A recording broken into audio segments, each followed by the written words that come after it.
일하는 게 재미가 없어. 가치와 신념이 가장 중요하다고요. 성공한 리더들의 의식과 행동에서 공통된 패턴을 발견하는데요. 그것이 바로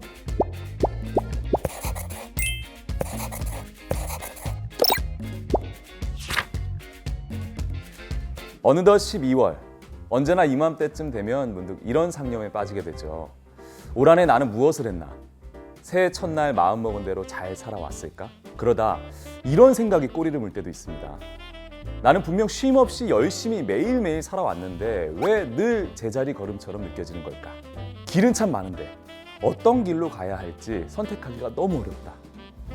그럴 때 우리 믿고 있는 선배를 찾아가 물어보기도 하고요. 그 길을 한 권의 책 속에서 발견하기도 하죠.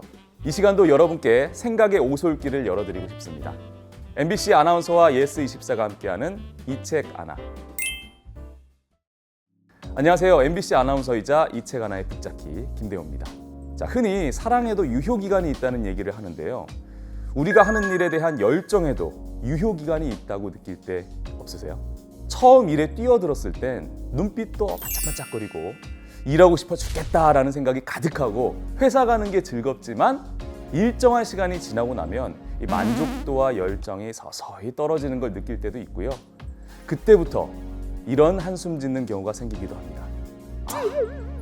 일하는 게 재미가 없어. 열심히 일하고 나름 성공했는데도 왜 이렇게 허무할까? 그럴 때 우린 변화하고 싶어서 자기계발서를 찾게 되지만 이 모든 자기계발서가 유효하지 않을 때도 있습니다. 읽다 보면 좋은 말은 많은데 실천하기 어려운 얘기도 있고요. 뜬구름 잡는 소리만 가득한 경우도 있습니다. 자, 오늘 이 책 하나에서 소개해드릴 책은요. 실제로 적용하고 실행하고 실천할 수 있는 아주 심플하면서도 모두를 납득시키는 이야기로 전 세계 독자들의 열렬한 지지를 받고 있는 책입니다. 바로 사이먼 신에게 Start with Why입니다.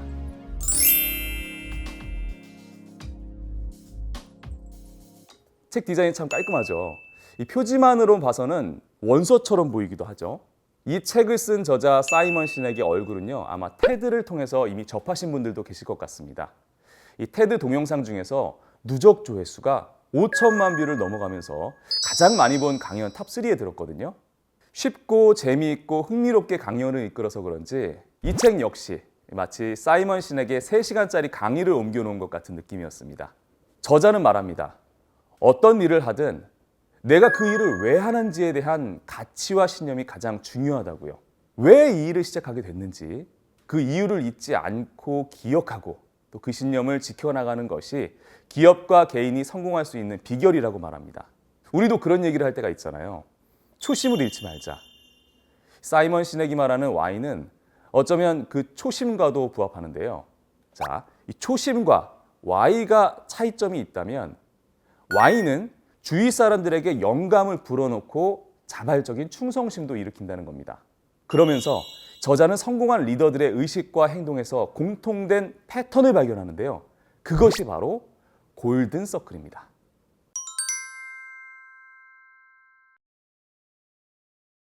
세 개의 원으로 이루어진 골든 서클은 중심에 Y가 있고요. 그 바깥엔 How, 그리고 맨 가장자리에 What이 있는데요. 여기서 Y는 신념이고 How는 신념을 현실화하기 위한 실천, 그리고 What은 실천의 결과, 즉 내가 하는 말과 행동, 제품과 서비스, 마케팅, 홍보, 기업 문화, 직원 등이 속합니다. 성공한 사람들은 원의 중심에서 바깥으로, 즉 Y에서 시작해서 What으로 생각과 행동이 이동하지만 대부분의 조직과 개인은 이와 반대로 움직인다는 사실에 작가는 주목합니다. 가장 명확한 것부터 생각하고 행동하는 것이 쉽기 때문에 내가 무엇을 하는지 자주 말하고 가끔은 어떻게 하는지도 말은 하지만 이 일을 왜 하는지는 거의 대부분 말하지 않는 경우가 많다는 거죠. 역시 많은 회사들이 무엇을 어떻게 할 것인가에만 집중하고 Y를 고려하지 않는 경우가 많기 때문에 점점 어려워진다는 이야기를 합니다. 뛰어난 회사와 리더는 모든 일의 시작점이 골든서클 안쪽에 있다. 나는 애플을 자주 예로 든다. 널리 알려진 데다 제품 설명이나 타사 제품과 비교가 쉽기 때문이다. 게다가 애플처럼 오랜 기간 동안 성공을 거두는 것은 흔치 않은 일이다.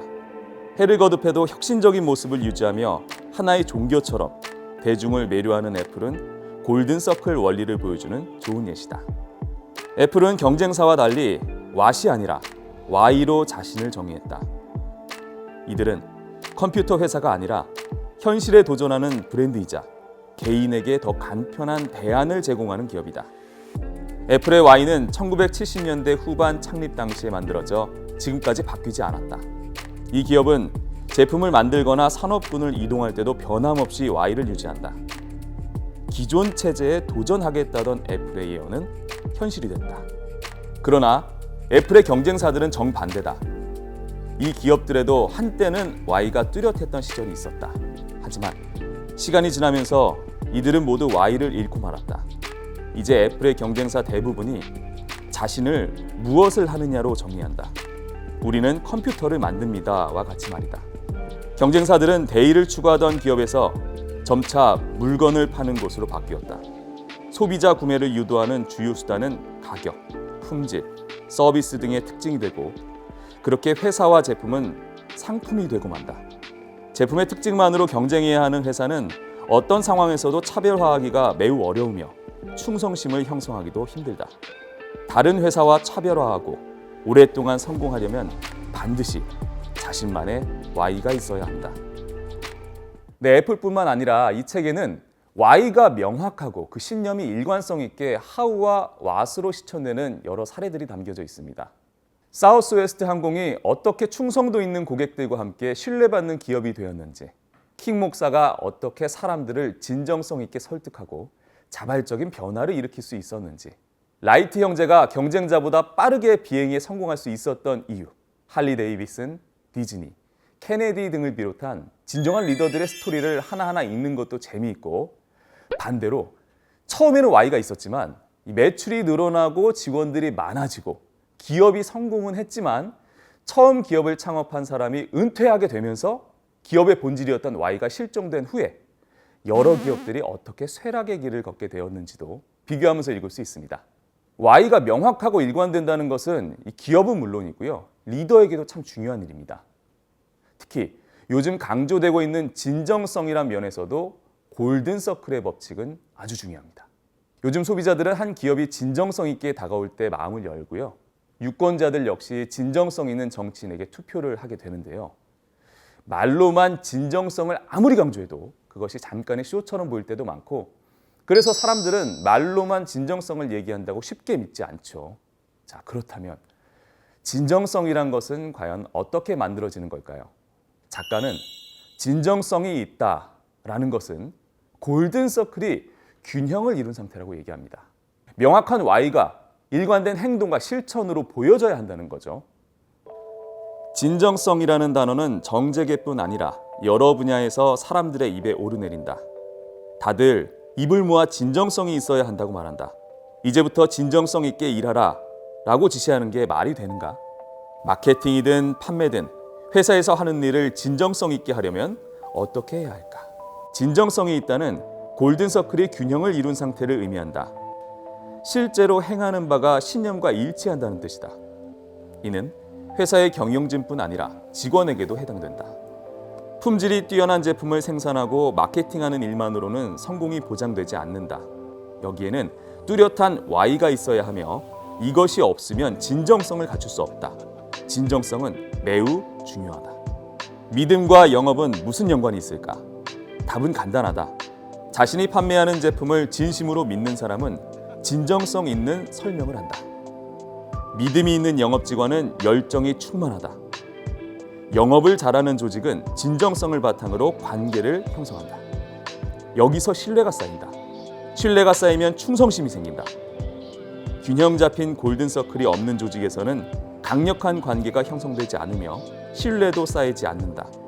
그러면 원점으로 돌아가 가격, 서비스, 제품 품질 또는 기능으로서 경쟁해야 한다. 다시 다른 조직과 같아지는 것이다. 무엇을 하는지만 알고 존재 목적인 Y를 모른다면 아무리 진정성을 갖추려 노력해도 항상 진심이 느껴지지 않는 상태로 끝나고 만다. 우린 종종 이런 경우를 봅니다. 분명히 최고의 스펙을 쌓은 인재들만 스카우트해서 모아놨는데도 성과가 나지 않는 상황.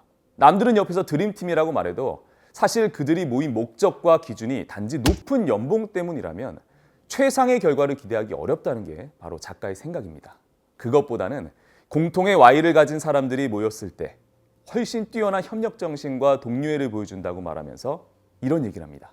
평범한 회사는 직원에게 일거리를 준다. 반면 혁신적인 회사는 직원에게 일의 방향을 제시한다. 아마도 이 얘기를 들으면서 우리 회사는 어떤 분위기이지? 우리 직장 상사는 나한테 방향을 제시해주는 사람인가? 일거리만 던져주는 사람인가? 나는 직원들에게 어떤 리더인가?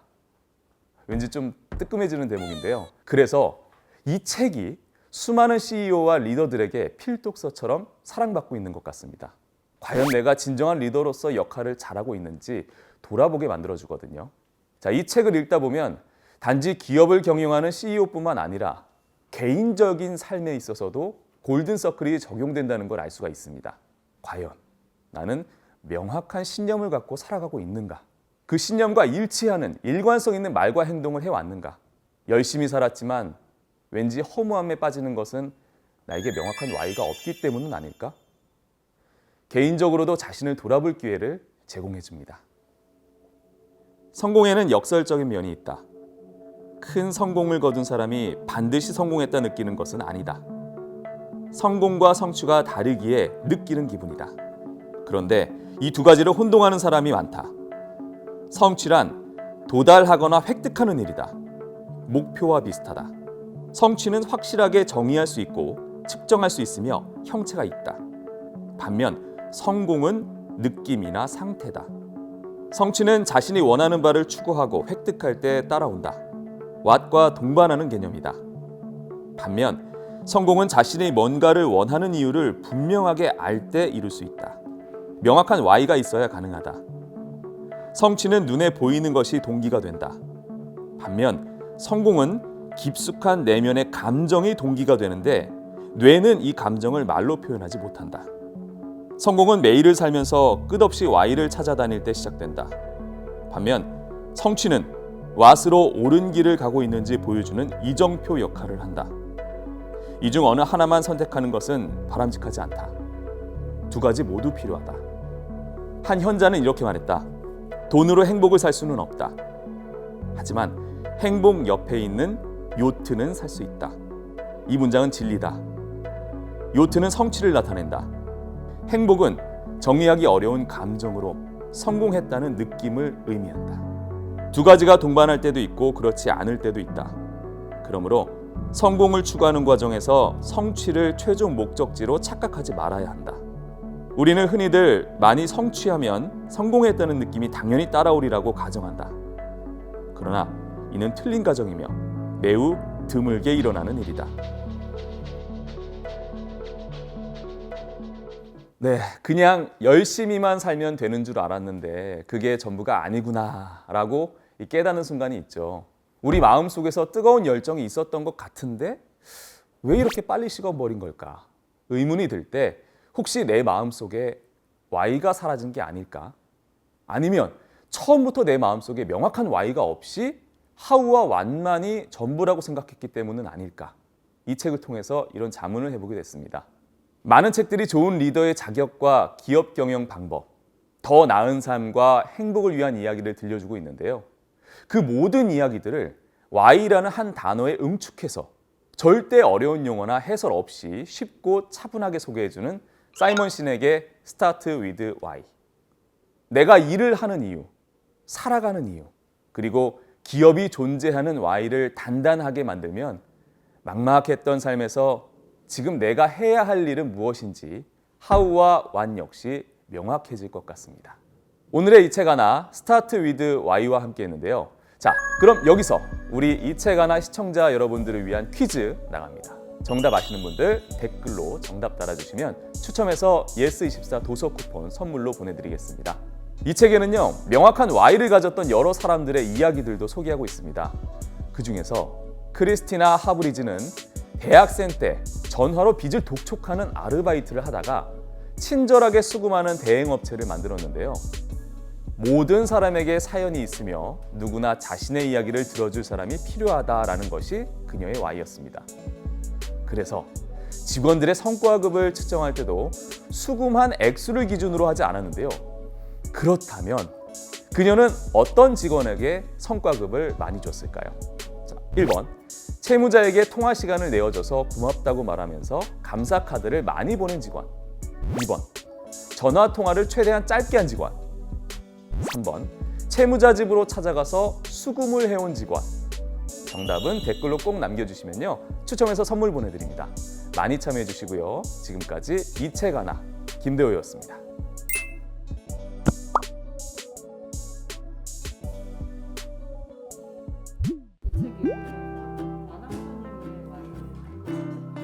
이게 사실 읽어보시면 아시겠지만 이게 자기 개발서거든요. 근데 이걸 읽으면서 정말 어려운 내용일 수도 있겠다라는 생각을 했어요. 왜냐하면 이게 why, 내 존재 이유, 내 존재 목적을 물어보기도 하거든요.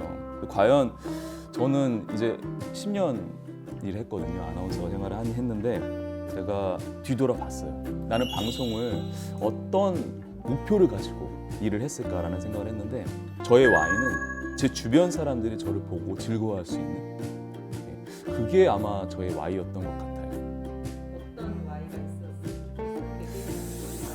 와, 굉장히 어렵습니다. 사실 아나운서라는 그 직함, 이런 직업 자체가 갖는 의미가 굉장히 크거든요. 그 무게가 사실 굉장히 상당해요. 우리말을 잘해야 된다는 것도 있고 전국 각지, 전 세계에서 일어나는 일들을 전해주는 역할도 하잖아요. 그렇기 때문에 저널리즘에 가까운 그런 일을 하기도 하고, 때로는 또 엔터테이너적인 그런 것들을 요구하기도 하고, 세상에서 원하는 그런 기준은 굉장히 높은데 과연 내가 이 원하는 기준에 내 Y를 설정을 해야 될 것인가, 아니면 그냥 내 인생에 개인적인 어떤 것들을 Y로 삼아야 될 것인가, 이런 게 굉장히 어려울 수 있는데, 다만 이제 이 아나운서라는 직업을 굉장히 원하고 이번에 지원하게 된 그런 신입사원분들의 Y를 설정을 한다면 저는 그랬으면 좋겠어요. 저 개인적으로는 자꾸 시청자들이 보고 싶어하는 그런 사람이 된다. 내가 막 특출나서 내가 유명해져야 되겠다 이런 것들이 아니고, 보는 사람들이 원하는 것을 해줄 수 있는 그런 사람이 된다. 이런 Y를 설정해보면 일하는데 굉장히 재미가 있지 않을까라는 생각을 해봤습니다. 사실 다 필요해요. 왜냐면 당장 요 최근에 수능을 마친 수험생들부터 시작해서 저도 재수했거든요. 이제 재수를 하게 되면 저는 그랬어요. 뭐 친구들 다 이게 했는데 나만 지금 따로 떨어져서 뭐 하고 있는 건가? 이 공부를 과연 내 인생에 필요한 건가? 그렇게 허무해질 때가 있거든요. 열심히 정말 불을 태웠을 때 그 허무감은 더 많이 밀려오게 되는데, 그때 당시에 내가 공부를 지금 왜 하고 있지라는 생각을 다시 한번 남들에게 물어볼 게 아니고 나한테, 내가 이 공부가 정말 나한테 필요한지, 내가 이 공부를 왜 하고 있는지. 그래서 그런 분들부터 시작해서 정말 그런 어떤 허무함, 힘듦, 지친 분들부터 시작해서 정말 조심스럽게 추천하지만 우리 대선 후보들께도 꼭 보셔야 됩니다. 이거는 why, how, what만 생각하면 정말 제가 볼 때는 올해 대선 좋은 결과 있으실 겁니다. 꼭 읽어보십시오. 벌써 끝난 건가요? Why? Why? 고맙습니다.